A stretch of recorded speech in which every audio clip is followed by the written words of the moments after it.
So if you go back and see that 99.9% of cancer patients in the United States are not even aware of those options in front of them, where potentially could be a new option for the cancer that may improve their survival, decrease toxicities, or even a potential cure. This is a great opportunity for all of us to really come together and connect the dots.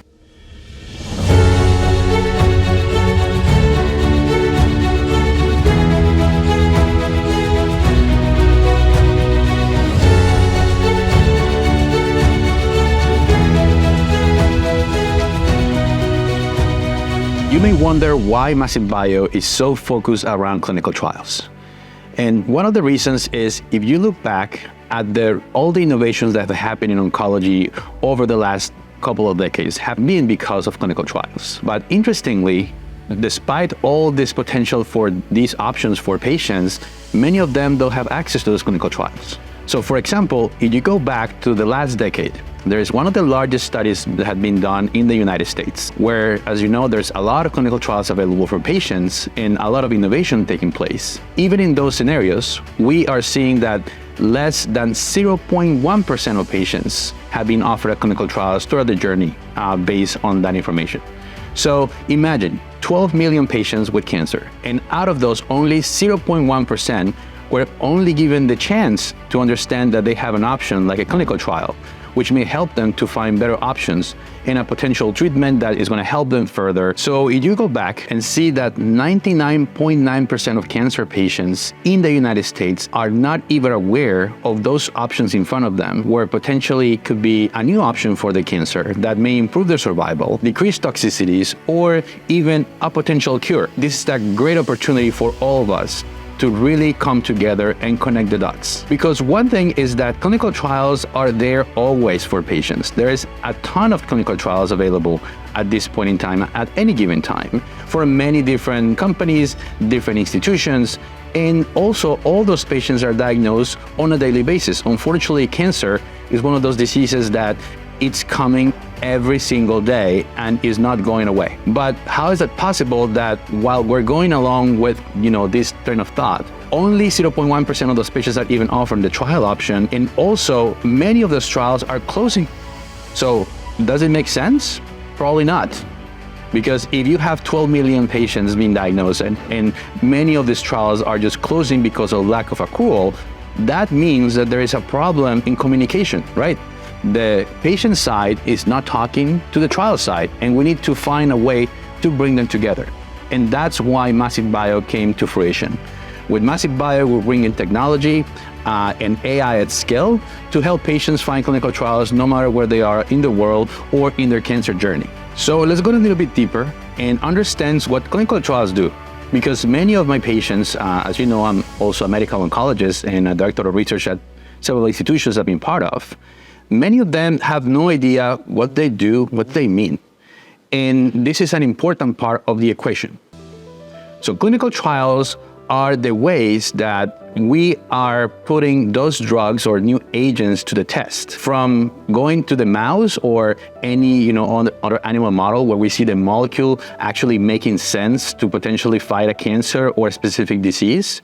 And then we go through different phases.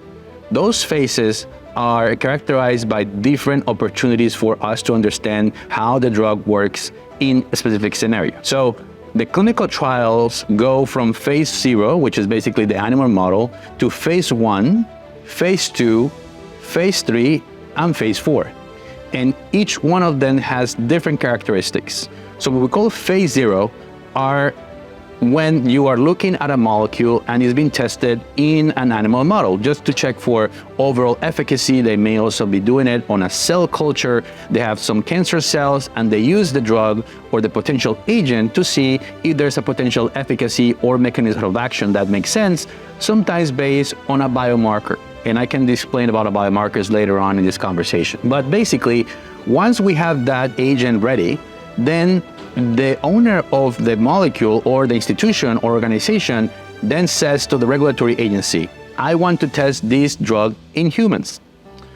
To go through that process, you need to get a full approval and get something called an IND, which is basically just a certificate that tells you that you have registered the agent as a potential drug for investigation.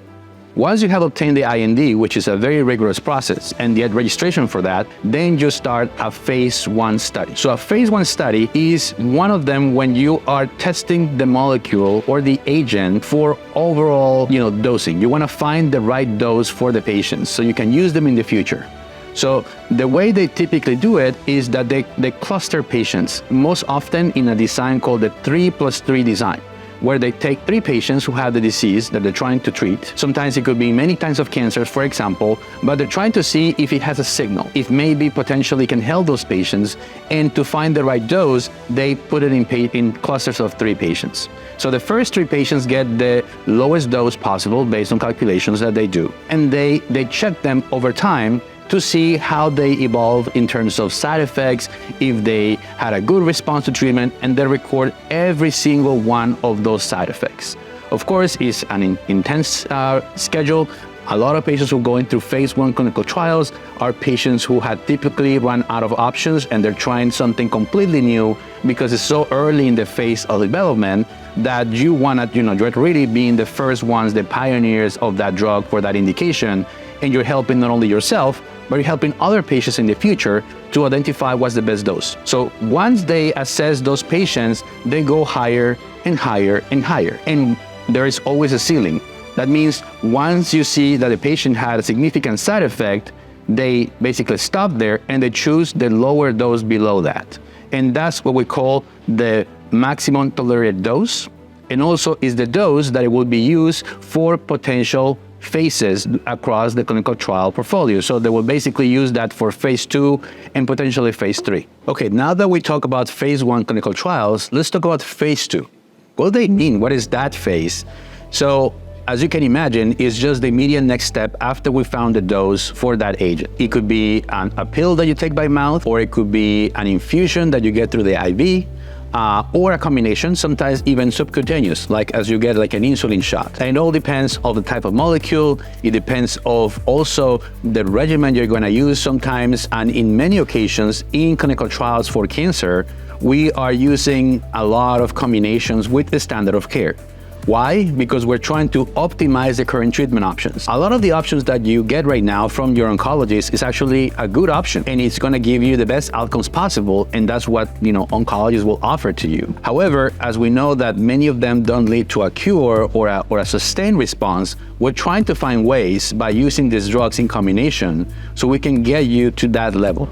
And hopefully we have been able to achieve it in certain tumor types and in certain biomarkers, but there's a lot of room to grow. And you can be part of that process by helping not only yourself by being part of the trial, but also helping many other patients and pave the way for new drugs such as the ones that you're currently getting that have been much better than the ones in the past. So talking about phase 2 clinical trials typically entails checking for overall safety and checking for efficacy.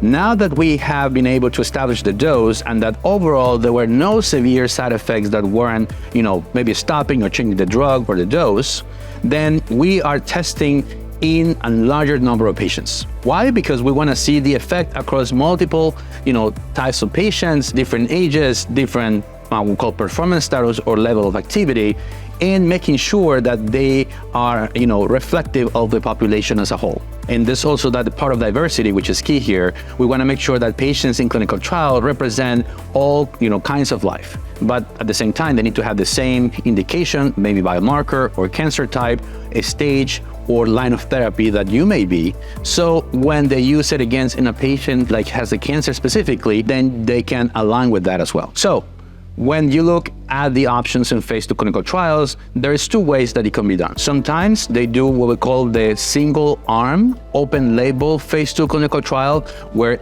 everyone gets the same. So there's no difference whatsoever in terms of the intervention. The drugs, the combinations will be all the same. We're just checking for a signal for that specific population of patients. More and more, we're seeing phase 2 studies that are also given different arms that may be each one of them for a specific disease or biomarker that the drug may be effective for potentially, and they're using that study to get those patients together. So that's when designs start to change. So just to give you a little bit of an example, there is, for example, a kind of trial that is called an umbrella trial. So an umbrella trial is, for example, lung cancer.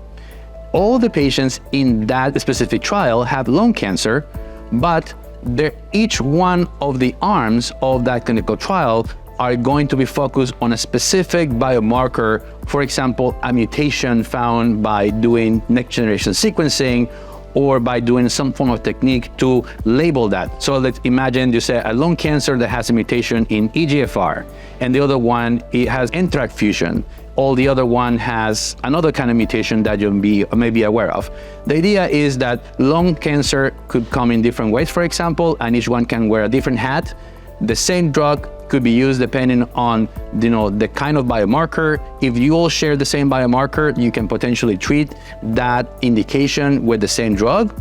But at the same time, different cancers or different diseases can have different biomarkers, and the idea of the design is to make sure that they're using the right treatment for that. So the umbrella trials are basically focused on a disease itself and then giving options based on the biomarkers that come around. The other type of design that is coming across is what we call the basket trial. So the basket trial is a little bit different because it typically takes all kinds of cancers that, there could be lung cancer, breast cancer, melanoma, and all of them come into this, big, bucket of patients, and they are distributed based on the biomarker. So patient A can have, 50 years old and have lung cancer with a mutation on HER2 or ERBB2 gene. And then you have a pancreatic cancer patient that is 65, in this case is a woman, and it has also that mutation. They can go into that arm for that clinical trial. We have been hearing a lot of these trials recently for different indications and biomarkers. For example, the ASCO taper is one of them. The NCI match is another one of those trials, and many of them are available across the United States and beyond. So we're learning more about those designs, and I just wanted to make you aware that this is something how we're able to find rare populations, very personalized treatment options, so you can actually enroll in a trial that is very personalized only to you, to your disease, to your biomarkers, and that's the ultimate opportunity for personalized medicine. So now that we established those designs, what happens in the phase 2 clinical trial? So they see you, they consent you, make sure that you understand what the trial entails in terms of different options, and then you start the treatment. In some cases, there could be a control arm. So it could be what we call a phase 2 randomized trial. In the randomized clinical trials, it could be blinded, or it could be basically non-blinded, open label. So when it's open label, you know exactly what arm you belong to, and they basically get the treatment based on that specific information. When it's a randomized, double-blind clinical trial, means that neither the provider, like the physician, nor the patient knows what are they getting beyond the standard of care option, for example. They're getting just the chance to get the extra drug as an opportunity here. So that's the difference between the open label and the randomized double-blind clinical trials. Once you have been on that trial, they continue to follow you throughout the journey. Either you have severe side effects, or you have, the cancer progresses, or actually your cancer responds and you are on treatment for many months until the study closes. Sometimes they keep you on the drug if you're responding so well. And there's many examples of patients who have been on phase 2 clinical trials that because they responded so well to treatment, they remain on the drug for many months after that. And that's of course good news for patients and beyond. And they find signals to identify which patients for which trials the benefit the most is seen, so they can go further, right, to the phase 3. Let's talk about phase 3 clinical trials. We know that once a phase 2 clinical trial has reported as quote-unquote positive, we want to test it in a much larger population. And this time around, we want to compare with the best available treatment option that is currently given to patients. Why? Because we want to optimize treatment options. We want to make it better. We want to go ahead and advance the future for cancer care. So those phase 3 clinical trials are also called registrational clinical trials. Why? Because that's the key for the owner of the molecule or the organization to register into the regulatory agency so it can be commercialized further, basically making this drug available to everyone once approved. As you may imagine, many of these new drugs that are not available to any patient unless they're on clinical trials. So that is why it's so important for patients to consider clinical trials as an option, because they're not only going to get the standard of care that they're going to receive anyway, but you also get a chance to help yourself and help others pave the treatment pathway and get better options as a whole.